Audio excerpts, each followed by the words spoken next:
So ಪ್ರಮುಖವಾಗಿ gastric ಯಾವ ಭಾಗದಲ್ಲಿ ಕಾಣಿಸುತ್ತೆ? ಅಂದರೆ ಯೂಶಲ್ ಆಗಿ ನಮ್ಮದು ಇದು ಹೊಕ್ಕಳಿಂದ ಮೇಲ್ಭಾಗಕ್ಕೆ ಜಠರ ಇರುತ್ತೆ.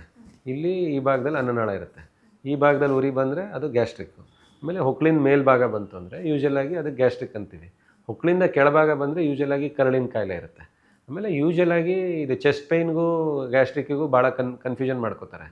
ಯೂಶಲ್ ಆಗಿ ನಾವು ಒಂದು ಅರ್ಧ ಕಿಲೋಮೀಟ್ರ್ ನಡೆದ್ರೆ ಸುಸ್ತಾಗುತ್ತೆ, ಎದೆ ಉರಿ ಶುರುವಾಯಿತು ಅಂತಂದರೆ ಅದು ಹಾರ್ಟ್ ಪ್ರಾಬ್ಲಮ್ಮು.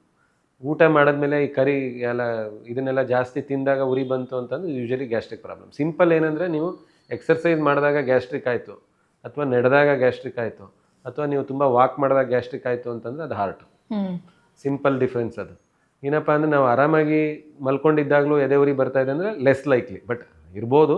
ಕೆಲವು ಸಲ ಊಟ ಮಾಡಿದಾಗಲೂ ಹಾರ್ಟಿಗೆ ಬ್ಲಡ್ ಅಂದರೆ ನಮ್ಮ ಬ್ಲಡ್ ಎಲ್ಲ ಜಠರಕ್ಕೆ ಹೋಗುತ್ತೆ, ಅದು ಆಗ್ಬೋದು.